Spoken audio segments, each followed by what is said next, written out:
সম্প্রতি রাজধানীর নয়াপল্টনের শারমিন একাডেমি নামে একটি শিক্ষা প্রতিষ্ঠানে ৪ বছরের এক শিশুকে শাস্তির নামে শারীরিকভাবে নির্যাতনের ভিডিও ভাইরাল হওয়ার পর শিশু সুরক্ষা নিয়ে নতুন করে উদ্বেগ তৈরি হয়েছে।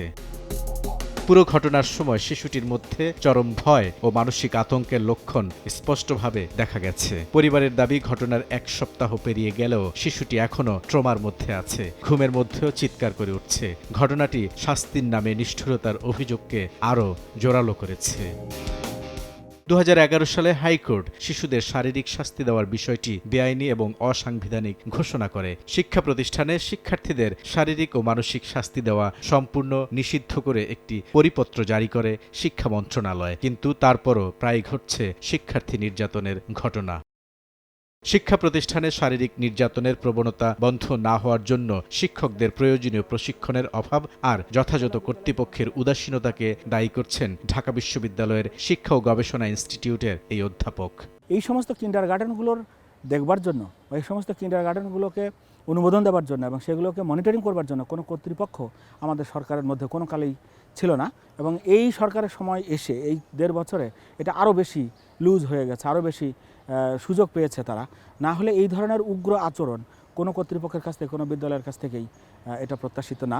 এবং এই ধরনের বিদ্যালয়গুলোকে মনিটরিং করে, এই ধরনের বিদ্যালয়গুলোতে আইন প্রয়োগ করে এগুলো খুব দ্রুততম সময়ের মধ্যে, অসংখ্য বিদ্যালয় আছে সারা বাংলাদেশে যেগুলো অনুমোদনহীন এবং অনুমোদন হলো নামে মাত্র শিক্ষা অফিস থেকে তারা নেয় এবং যেগুলো কোনো কিছুই তারা অনুসরণ করে না বাংলাদেশ সরকারের যে সমস্ত পরিবিধান, পরিপত্র, প্রজ্ঞাপন, সেই ক্ষেত্রে আরও কঠোর হওয়ার এখনই সুযোগ। যার শিক্ষা বিজ্ঞান সম্পর্কে, প্যাডাগজি সম্পর্কে যে সমস্ত শিক্ষকদের কোনো প্রশিক্ষণ নেই, যে সমস্ত কর্তৃপক্ষের কোনো জ্ঞান নেই, কোনো দক্ষতা নেই, তারা কিভাবে বিদ্যালয় প্রতিষ্ঠা করেন এবং তারা কিভাবে বিদ্যালয় পরিচালনা করেন। এ ধরনের ঘটনায় শিশুর বিকাশ বাধাগ্রস্ত হওয়ার পাশাপাশি মানসিক বিষণ্ণতা তৈরি হবে। এটা শুধু শিশুর জন্য নয়, পুরো সমাজের জন্য ক্ষতিকর বলছেন এই বিশ্লেষক। প্রথম হচ্ছে যে আসলে শিক্ষক দেখলে সে ভয় পাবে।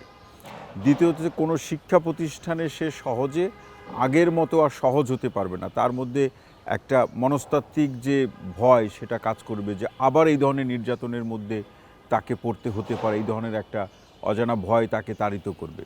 দ্বিতীয়ত হলো যে শিক্ষার কন্টেন্টগুলোর সাথে তার যে মনোযোগ তৈরি করা কিংবা তার আগ্রহের জায়গাতেও অনেকটা বেগ পেতে হবে, তার মধ্যে পুনরায় আগ্রহ সৃষ্টি করা কিংবা তাকে একেবারে মানে পরিপূর্ণভাবে শিক্ষার্থীর করে গড়ে তোলার যে প্রসঙ্গগুলোতে অভিভাবক বলুন অথবা তিনি আবার যে শিক্ষা প্রতিষ্ঠানে যাবেন বা যেখানে আছেন সেখানেও যদি থাকেন, তাকে নিয়ে আসলে বেগ পেতে হবে। অভিযুক্তদের গ্রেফতার করে দৃষ্টান্তমূলক শাস্তি নিশ্চিত করতে না পারলে শিক্ষা প্রতিষ্ঠানে শিশু নির্যাতন বন্ধ হবে না মত বিশেষজ্ঞদের।